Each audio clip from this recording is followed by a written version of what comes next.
없어서 제가요 무슨 말을 못하겠어요. 반응을 좀 보여주세요. 제가 28살이라고요. 믿어지세요? 반갑습니다. 한 주간 동안 잘 지내셨죠? 옆에 있는 분들과 인사를 좀 나누세요. 평화로우십시오라고. 그 옆에 있는 분이 매일 같이 사시는 분이라도 좀 새롭게 교회에서 볼 때는 자, 오늘 옆에 있는 분 손 잡으세요. 뭐 하세요 지금? 어제 우리 유권사님을 비롯해서 그리고 양집사님을 비롯해서 남녀 선교회 수고 많으셨습니다. 우리 그냥 한꺼번에 박수 한번 하죠. 수고하셨습니다 라고. 수고하셨습니다. 그리고 제가 좀 익숙해지는 것 같아요. 어저께 처음 뵌 분이 있는데 한국어가 전혀 안 된다 그래요. 김윤진 맞죠? 이윤진, 김윤진. 잠깐 일어서라고 좀 얘기 좀 해주세요. 우리 입양 오셨는데 한국어 전혀 안 된대요. 환영하는 박수로 네, 환영합니다. 네. 그러고 보니까 제가 여러분한테 조금 용서를 빌 일이 있군요. 제가 이번 주부터 화면에 우리 한국어 안 되신 분들을 위해서 이렇게 단어라도 좀 올리기로 했는데 뭐가 이번 주에 그렇게 바빴는지 깜빡했습니다. 용서하시고요. 다음 주에 꼭 우리 체린이한테도 미안하다고 전해주세요. 제가 꼭 다음 주부터는 그러겠습니다. 말씀을 같이 나눠야 되는데 지난주에 드렸던 말씀 기억하세요? 기억 못하시면 이번 주 말씀은 아무 소용이 없습니다. 저는 교회가 가져야 될 중요한 가치들이 있다라고 말씀드렸고요. 교회가 어떤 가치를 중요하게 여기느냐에 따라서 그 교회가 앞으로 어떤 모습으로 성장할지 그리고 어떤 모습으로 발전하게 될지를 알게 되는 겁니다. 그래서 교회가 어떤 가치를 중요하게 여기느냐가 중요하다. 중요한 것이 중요하다. 당연하죠. 지난주에 말씀드렸던 것은 뭐였죠? 게마인샤프트. 발음 제대로 됐습니까? 백승훈 집사님은 안 보이네. 숨어 계세요? 네. 게마인샤프트. 제대로 됐죠? 예, 끈덕이셨습니다. 공동체입니다. 그래서 뭐 어려운 얘기 아니었습니다. 우리의 공동체가 서로 일으켜주고 서로 세워주는 공동체였으면 좋겠다.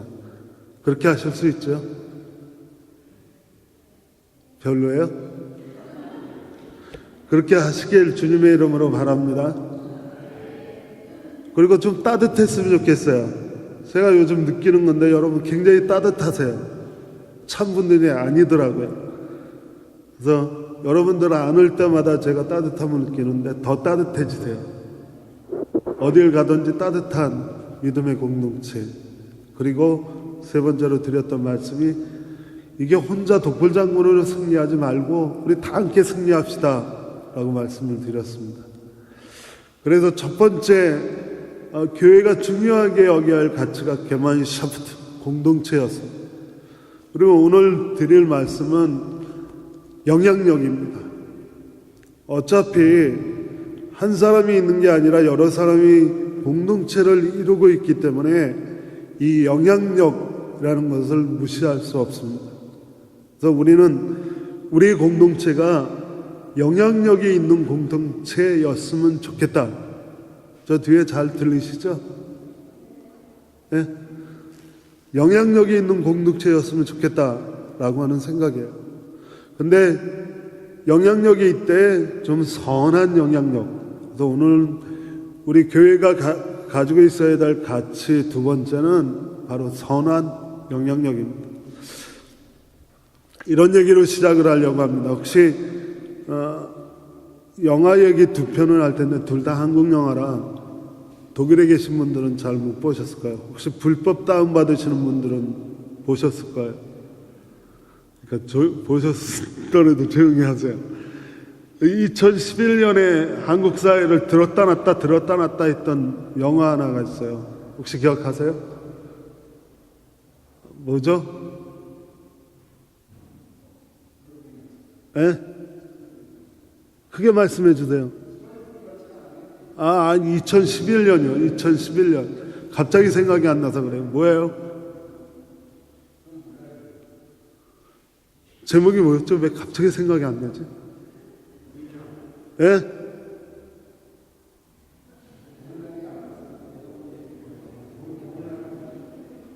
사모님 뭐였어요?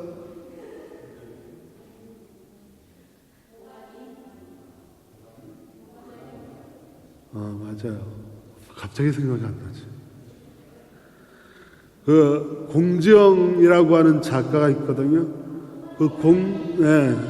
이제 생각나셨어요? 이거 어쩌나. 좀 일찍 생각하시지.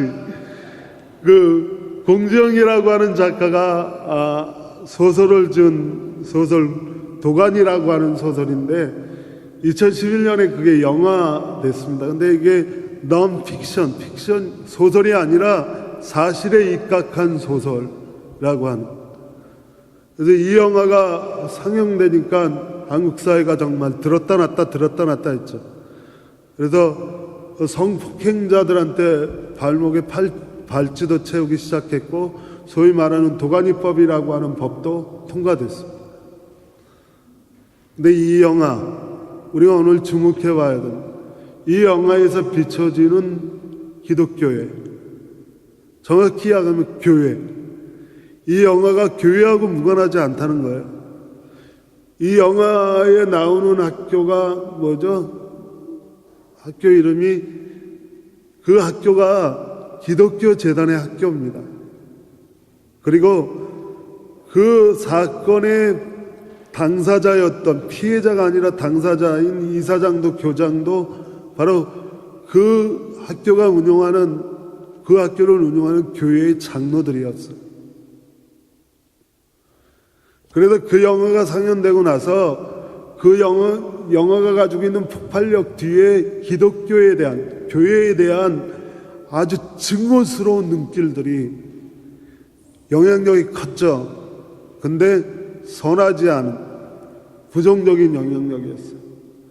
그런데 실제 그 영화는 실제 있었던 사건을 바탕으로 만들어진 영화인데, 그게 광주의 인하학교라고는 하는 장애인 학교에서 있었는데, 그 광주에 있는 인하학교 역시도 기독교 사회복지재단인 우석재단에 속해 있는 학교였어요. 기독교 학교. 거기서 나오는 교회의 이미지는 장로님을, 죄송합니다, 장로님하고는 달라요. 그러니까 장로를 부르겠습니다. 거기 나오는 장로를 그런 식으로 취급을 하니까 교회 사람들이 몰려와서 그 억울한 피해자를 마치 사탄이다 그러고 마귀라 그러고 사회에서 매장시켜 버리려고 해요. 교회는 그 영화를 통해서 정말 길바닥에 내동댕이 쳐졌어요. 어떻게 교회가 그럴 수 있나? 그에 반해서 똑같은 해에 2011년에 영화 하나가 더 상영됐어요. 그 도가니보다는 조금 덜 관객이 들어왔지만 그것도 청룡 영화상도 탔고 센세이션이 있었던 영화요. 영화 제목이 완득이. 혹시 보신 분 있으세요? 완득이라고 하는 영화? 불법 다운을 받으신 분입니다. 완득이라고 하는 영화가 있었어요. 잘 모르시면 다 아시겠죠? 이 완득이라고 하는 영화는 굉장히 제일 따뜻한 영화예요. 따뜻한 영화인데 이것도 한 70만 권이 팔리는 완득이라고 하는 소설이 영화화됐는데 간단해요. 내용은 완득이라는 애가 중학생이에요. 그리고 문제 많은 학생이에요. 근데 그 학생의 담임 선생님이 동주인데 그 완득이가 늘 똥주 그렇게 불러요. 하도 괴롭히니까. 근데 이 완득이라는 애가 특별한 사정이 있어요. 어렸을 때 엄마가 집을 나갔는데 17년 만에 엄마를 만났는데 그때야 알았어요. 자기 엄마가 필리핀 사람이라는 거. 그래서 그 다민족 가정이었고, 그리고 이주 노동자 가정이었어요. 그런데 똥주라고 하는 그 담임 선생님이 학교 담임 선생님뿐만 아니라 그 완두기가 사는 동네에 아주 조그만 개척교회 전도사예요. 학교 선생이면서 그 동네에 있는 개척교회 전도사래요. 그런데 이 똥주라고 하는 선생님이 개척교회 전도사인 이유가 참 재밌어요. 뭐냐면 자신이 그 교회를 샀대요. 돈 주고. 왜 샀냐 하면 이주 노동자들의 쉼터를 만들기 위해서. 그래서 그 똥주라고 하는 선생님은 그 조그만 교회를 통해서 외국인 노동자들이 어려움에 처하면 도와주고, 불법 체류 때문에 힘들어하면 가서 기도해주고 도와주고 해결해주고, 그래도 그 조그만 동네 구석에 있는 풀뿌리 교회가 아주 좋은 일을 해요. 그래서 사람들은 그 영화를 보면서 아주 색다른 걸 느낀대요. 아, 교회가 따뜻한 곳일 수 있겠구나. 교회가 좋은 곳일 수 있겠구나. 도가니를 보고 교회는 절대 가지 못할 곳이라고 생각하던 사람들이 완득이를 보고 교회가 가볼 만한 곳이겠다. 선한 영향력이 있대. 선한 영향력이 있는 곳이다 라고 생각하기 시작을 했어요. 왜 이런 얘기를 드리냐 하면 우리 한국교회뿐만 아니라 전 세계에 있는 교회들이 분명하게 영향력이 있습니다. 사람들이 모여 있으니까요. 그런데 어떤 영향력을 갖느냐? 사람들이 모여서 주변에 있는 사람들을 괴롭히고 힘들게 하는 악한, 선하지 않은 부정적인 영향력을 갖느냐? 아니면 사람들이 모여 있으니까 한 사람이 있는 것보다 더 따뜻한 영향력, 그 사람들이 모여 있으니까 주변 사회가 따뜻해지고 좋아지고 행복해지고 그러더라. 그래서 나쁜 영향력이 있는 공동체는 없어졌으면 좋겠다. 가지 말자라고 얘기하겠지만 따뜻한 영향력이 있는 공동체는 가볼 만하지 않냐? 언젠가 한번 가봐야지. 영향력이라고 하는 말을 쓰니까 좀 어려운 것 같아서 말을 좀 바꿔보려고 합니다. 어떻게 바꾸려고 하냐면 감동을 주다. 그러니까 공동체가 있으면 어떤 공동체는 감동을 주는 공동체가 있고 어떤 공동체는 감동을 주기는커녕 실망을 주는 공동체가 있다는 거예요. 뭘 원하세요? 우리 공동체가 정말 주변에 별로 좋지 않은 영향력을 주는 실망스러운 공동체가 되기를 원하세요? 아니면 우리 공동체가 주변 사회에 정말 따뜻하고 좋고 선한 영향력을 주는 공동체가 되기를 원하세요? 이 대답은 분명하겠죠. 따뜻한 감동을 주는 교회는 이런 모습일 거예요. 우리 첫 번째 주 8.15 강복 예배 드릴 때 잠깐 드린 얘기인데, 우리 조선교회, 그러니까 우리 믿음의 선배들 어떻게 신앙생활을 했는지, 저는 굉장히 여러 가지 부정적인 표현을 이야기하는 분들도 많지만, 제가 책을 읽고 우리의 처음 교회, 조선교회, 일제 이전 이후 하여튼 처음 시작했던 믿음의 선배들이 가지고 있었던 교회의 모습은 감동적인 교회였다라고 생각을 합니다. 예를 들면 이런 얘기예요. 여기서 오래 생활하신 분들은 잘 모르겠지만 우리 역사에 국채보상운동이라고 하는 게 있었어요. 기억하세요? 어른들은 기억하실 텐데. 장로님 기억하시죠? 기억 못하세요? 그게 을사보호조약이 체결되고 나서 한국이 봉건주의 국가에서 벗어나지 못했죠. 못 살았어요. 그리고 뭐 도로도 없고 전철도 없고 통신시설도 없고 전기도 없었어요. 그렇기 때문에 일본이 근대화시킨다는, 조선을 근대화시킨다는 명목 하에 돈이 필요하니까 그 돈을 어디서 빌려 쓰게 했냐면 일본의 은행이나 일본에게 빌려 쓰게 만들었어요.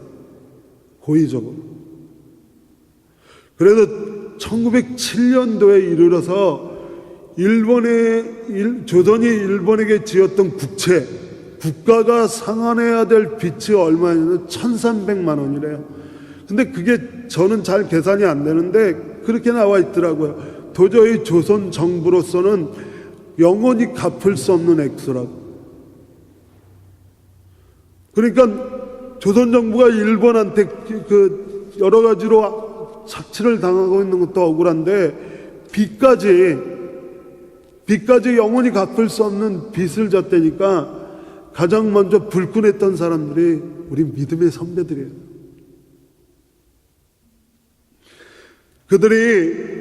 우리 믿음의 선배들이 교회 안에서 우리 지금 계신 어르신 같은 분들이 제일 먼저 뭘 했냐면, 우리 술, 담배 끊자. 오해하시는 분들이 있는데 술, 담배가 교리적인 문제만은 아니에요. 이게 교리적인 문제라면 성경 안에 술, 담배에 대한 얘기가 없는데 뭐 그까짓 거 갖고 그래. 어디에 명확하게 된 규절 없는데 술 먹으면 믿음 없어? 담배 피우면 믿음 없는 거야? 라고 얘기하면 그건 교리적인 문제예요. 근데 그건 교리적인 문제보다 더 깊은 문제가 있어요. 한국 교회가 언제부터 술과 담배를 멀리 했냐면 바로 이때부터라고 이야기하는 사람들이 있어요. 한국 교회가 조국과 민족을 위해서, 그리고 일본이 경제적으로 조선을 압박하는 걸 막아내기 위해서 교회 안에서 먼저 술 끊고 담배 끊자. 그 돈 모으자. 그랬더니 여자들이 그럼 우리도 하겠다. 우리는 반지 빼고 그 비녀 빼겠다. 그래서 여자들은 비녀 뽑고 반지 뽑아서 근무하고 남자들은 술 끊고 담배 끊어서 그 돈을 모금하기 시작했어. 이 얘기를 누가 들었냐면 당시 고종한 황제가 들었대요. 고종 황제가 교회도 그러는데, 근데 고종 황제가 굉장한 담배 흡연가였다 그러잖아요. 담배를 손에서 떨어뜨려 본 적이 없대. 근데 그가 담배를 끊었어요. 그러면 나도 담배 끊겠다. 그리고 끊은 그 돈으로 교회에다 금일봉을 주셨다 그러더라. 야사에 응하면. 결국 1,300만 원을 다 갚지는 못하고 한 2, 3년 동안 230만 원 정도 모금을 했는데 친일 단체들에게 의해서 방해받아서 더 이상 못했다 그러더라고요. 우리 조선의 교회는, 우리 믿음의 선배들은 교회가 그런 모습이었어요.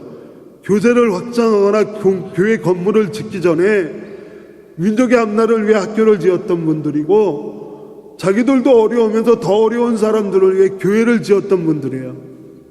그러니까 세상 사람들이 교회를 존경하고 사랑했어요. 교회는 세상 사람들에게 감동을 줬어요. 그들은 교회를 향해 보고 감동되어진다라고 하는 걸 느꼈던 교회가 우리의 조선의 교회예요.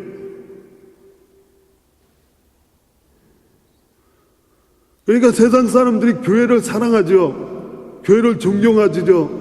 교회에 나갔던 사람들을 부러워하죠. 그래도 나도 언젠가 한번 나가보겠다. 그래서 성장한 게 한국 교회 아닙니까? 부흥사들이 목셔가면서 외쳤다고 부흥한 게 아니에요. 그런 식으로 교회가 사회에 대해서 감동을 주고 사랑받을 만한 이유가 생기고, 그리고 존경받을 만한 이유가 교회에 있었기 때문에 사람들이 교회로 들어온 거예요. 교회가 지금처럼 엉망진창인데 교회가 성장했을 것 같아요? 절대 아니죠. 우리가 전후가 뭔지 분명히 아시자고요. 교회가 성장하고 인원수가 많아지면 좋아지는 게 아니라 교회가 좋아지면 성장해요. 안 하면 이상한 거죠. 근데 교회가 엉망진창인데 성장하면 그건 이상한 거예요.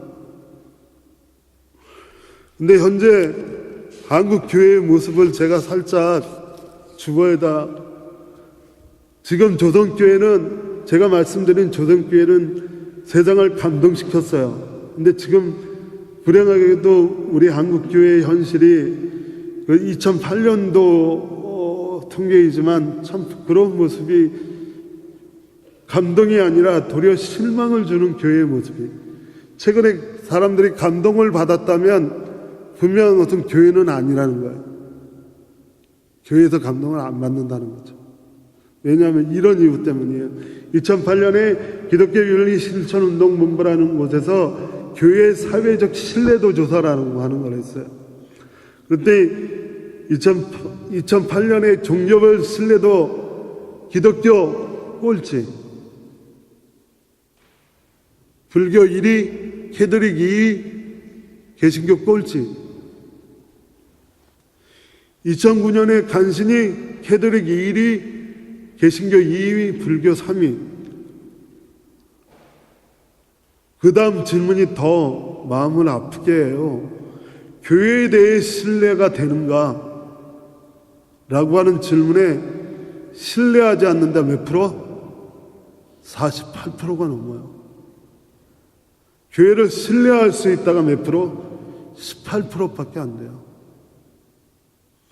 그 다음은 성도들, 기독교인의 말과 행동을 믿는가 못 믿는다가 50%가 넘어요. 믿을 수 있다가 14%밖에 안 돼요. 말이 됩니까 이게? 교회가 세상을 감동시키는 게 아니라 교회가 세상을 어떻게 해요? 실망시켜요.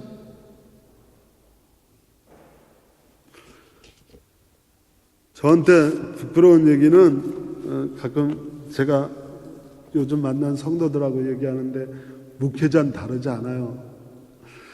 목회자가 신뢰도가, 이 신뢰도 조사에서 머리 깎는 이발사 밑이에요.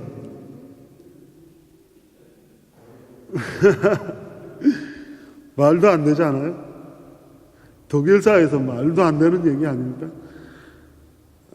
그리고 그 결혼 정보회사에서 이렇게 정보회사에다 나 결혼하겠어 내놓으면 목회자가 어디까지 내려가냐면, 죄송합니다. 여러분을 지칭하는 강부는 아니고 서울에서 한국에서 강부를 이야기하는데 강부의 밑이래요. 여러분들보다 밑입니다. 제가 목회자가. 여러분은 결혼할 수 있어도 저는 결혼 못한대요. 근데 저는 다행히 결혼했어요. 축하해 주세요.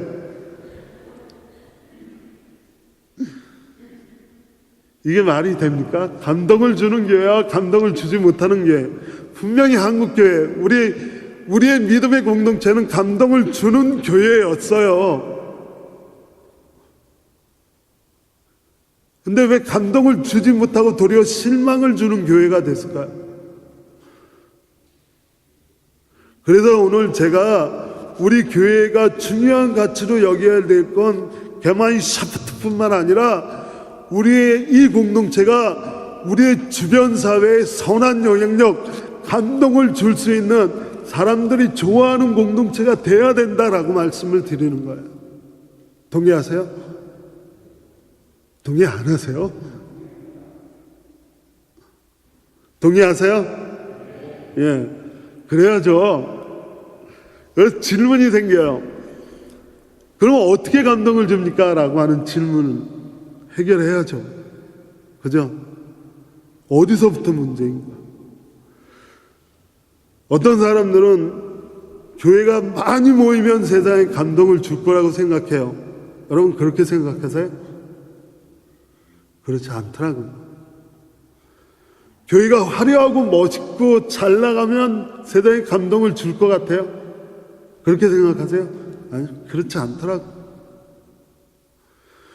교회가 부자이면, 돈이 많으면 교회가 세상을 감동시킬 수 있을 것 같아요? 근데 그렇지 않더라고요. 만약에 그런 것들로 교회가 세상을 감동시켰다면 한국 사회는 변했어야 돼요. 왜냐하면 돈 많은 교회 많거든요. 화려하고 멋있는 교회 수없이 많아요. 10,000명, 20,000명 모이는 교회 수십 개가 돼요. 그러면 교회를 존경하고 사랑하고 감동을 받았어야죠. 근데 아니잖아요. 얼마나 모여야 교회가 사회를 감동시키겠습니까? 얼마나 많이 모아놔야 교회가 사회를 감동시킬 수 있을까요? 절대 숫자를 쫓아가서는 감동시키지 못합니다. 우리가 숫자를 쫓아가면 잃어버리는 게 있어요. 하나님이요. 몇 명 모이냐, 얼마의 예산이냐, 이 숫자를 쫓아가면 우리가 기필코 잃어버리는 게 있어요. 기본을 잃어버려요. 기초. 하나님을 잃어버려요. 앞으로 저는 끝까지 해볼 작정입니다만 할 때까지 저에게는 제 목회의 목표는 몇 명 모이느냐, 얼마를 예산하느냐는 그런 목표는 절대 없을 겁니다. 대신 이런 목표는 있을 거예요. 우리 교회가 얼마나 따뜻한가? 우리 교회가 얼마나 열정적인가? 우리 교회가 얼마나 선한 영향력을 보일 수 있는가? 우리 교회가 얼마나 선한 일꾼들이 많은가? 이런 목표는 제가 가질 겁니다. 그래서 드릴 수 있는 말씀은 숫자나 많이 모이는 것 갖고는 안 되고요. 주님의 방법을, 그래서 영향력을 회복해야 돼요. 어디서부터 잘못됐냐면 우리만 어떻게 잘 행복하고 그런 게 아니라 하나님이 사랑하시는 걸 사랑할 줄 알아야 돼요. 요한복음 3장 16절, 하나님이 교회를 사랑하사 독생자를 주셨으니, 맞아요? 왜 아무런 반응이 없으세요? 목사가 성경을 거꾸로 알면 제대로 알라고 얘기를 하셔야죠. 목사가 성경을 거꾸로 알고 있는데, 하나님이 교회를 사랑하사 독생자를 주셨으니, 하나님이 믿는 자를 사랑하사 독생자를 주셨으니, 하나님이 예수쟁이만 사랑하셔서 독생자를 주셨으니, 이래요? 아니죠. 뭐죠? 하나님이 세상을 사랑하사. 하나님이 사랑하시는 건 교회가 아니에요. 하나님이 사랑하시는 건 세상이에요. 하나님이 세상을 사랑하시고 그 세상을 사랑하시기에 그 세상을 구원하기 위해 우리를 무리지어서 따뜻한 게마인 샤프트로 묶어서 사랑하는 세상에 향해 감동을 주라고 우리를 뿌려놓으신 것뿐이지, 하나님이 사랑하시는 건 세상이에요.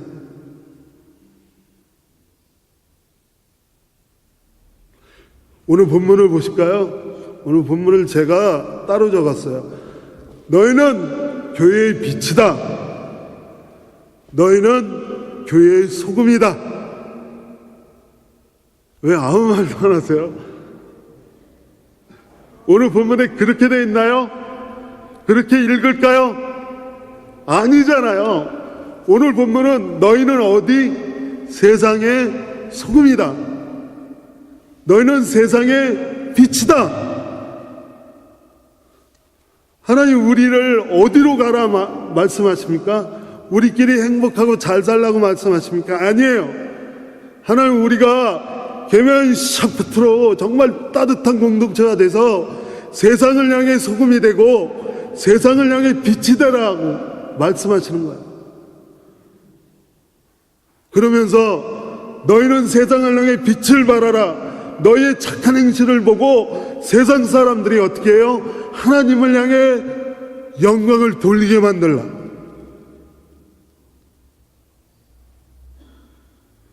여러분, 이 말씀만 제대로 이해하고 있어도 교회는 세상을 더 이상 실망시키지 않을 수 있어요. 우리는 오늘 교회는 따뜻하고 서로 행복하고 서로 사랑하고 서로 일으켜주는 것 당연합니다. 이제 오늘은 그렇게 해서 어떻게 하자는 얘기냐 하면, 그렇게 따뜻하고 사랑하는 마음을 품고 세상에 나가서 여러분이 존경받는 선생이 되어달라, 여러분이 선한 기업인이 되어달라, 여러분이 배려 깊고 따뜻한 이웃이 되어달라, 그렇게 부탁하시는 거예요. 여러분이 정말 누가 보더라도 선한 이웃이고 배려 깊은 이웃이라면 세상 우리 이 개만시 아파트 바깥에 있는 사람들이 우리를 보면서, 야, 저 사람 보니까 나 교회 한번 가봐야겠다. 도대체 거기 뭔 일이 있길래 인간이 저렇게 변하냐. 저거 인간 아니었던 게 부흥교회 나가더니 야, 뭔가 달라졌다. 나도 언제 한번 가보자. 이거 내가 그 사람한테 교회 갑시다, 내가 그 사람한테 예수 믿읍시다 이런 얘기 안 해도, 내가 여기서 얻은 이 따뜻함 갖고 나가서 아주 배려 깊고 따뜻한 이웃만 되어줘도 우린 벌써 삶으로 몸으로 그들에게 교회 한번 갈래? 라고 하는 소리를 10,000번 이상한 거하고 똑같아요.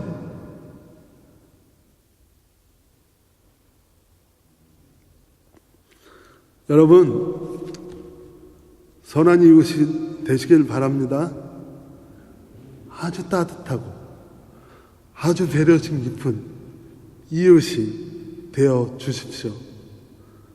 나가셔서 지난주에는 우리 공동체가 따뜻하길 원했고요, 오늘은 여러분이 여기서 따뜻한 나가서 정말 따뜻한 분들이 되어달라고 부탁하는 거예요.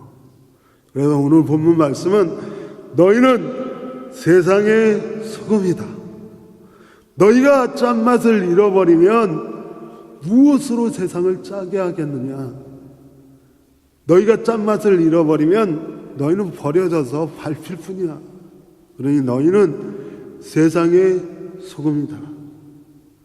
너희는 세상의 빛이야. 그래서 너희가 세상을 향해 빛을 발해. 그래야 세상 사람들이 너희의 착한 행실을 보고 세상 사람들이 하나님께 영광을 돌릴 거야. 이제 말씀을 정리하겠습니다. 리빙스톤이라고 하는 선교사 아시죠?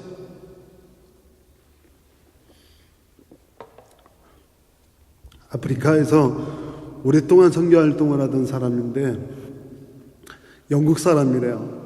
근데 이 사람이 오지에 가서 선교를 하니까 영국 본토에서는 이 사람이 도대체 어떤 사람인지 오해가 생기기 시작한 거예요. 어떤 사람은 정말 선한 선교사라고 이야기하고, 어떤 사람은 이 사람 사기꾼이다, 그런 소문이 났대요.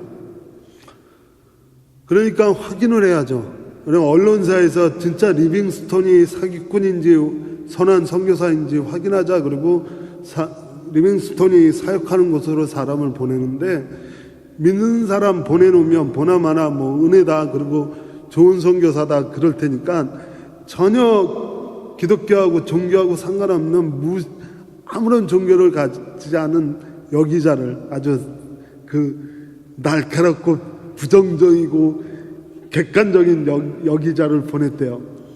이 여기자가 리빙스톤이 활동하는데 한 몇 달 가 있더니 돌아왔어요.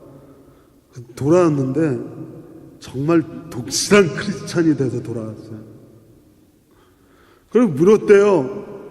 야, 리빙스톤이 너한테 교회 나가라 그러더냐? 그랬더니 전혀요. 그러면 리빙스톤이 너한테 예수 믿으라 그러냐? 전혀요. 자기는 리빙스톤하고 몇 달 살면서 리빙스톤이 자기한테 교회 나가라고 말하는 걸 들어보지 못했고, 그리고 그 사람이 나한테 예수 믿으라고 얘기하는 걸 들어보지 못했어요. 근데 다만 내가 본 게 있는데 뭐냐면, 그가 사는 모습이 꼭 예수의 상 같더라고요. 그가 하는 모습이 다 예수님 모습 같더라고요.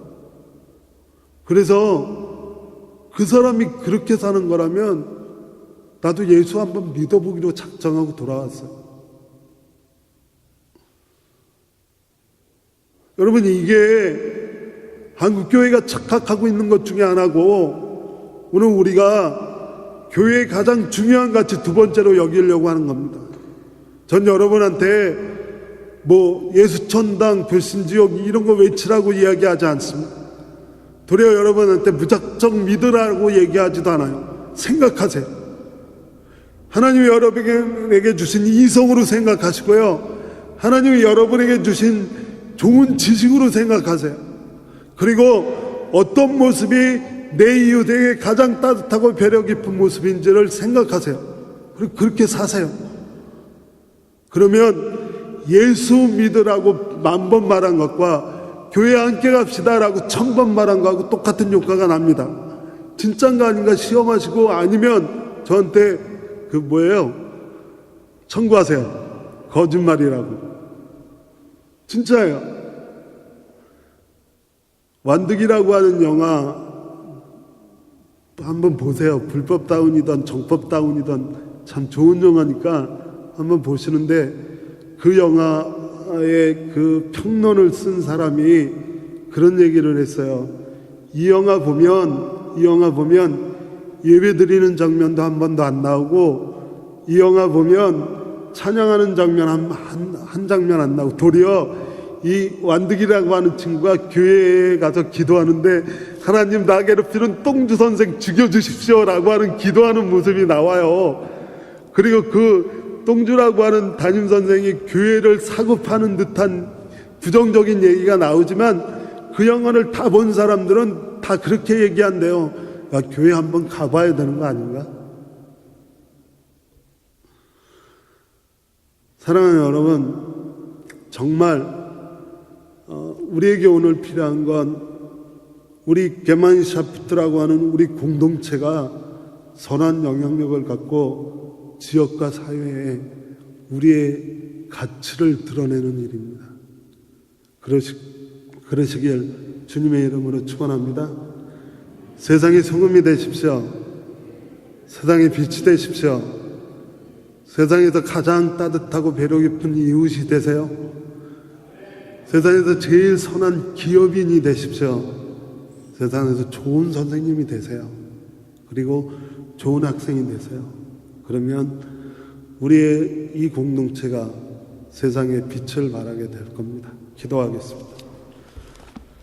하나님 감사합니다. 귀한 말씀을 나누게 하시고 우리가 세상의 빛과 소금으로 살아가길 원하시는 주의 뜻을 알게 하셨사오니, 이제 우리 공동체가 세상에서 가장 따뜻하고 배려 깊은 곳이 되게 하시고, 우리 한 사람 한 사람이 우리의 삶의 터전에서 가장 인심 좋은 이웃이 되게 주님 인도하여 주옵소서. 주 예수의 이름으로 그렇게 되게 하여 주시길 주님의 이름으로 기도합니다. 아멘.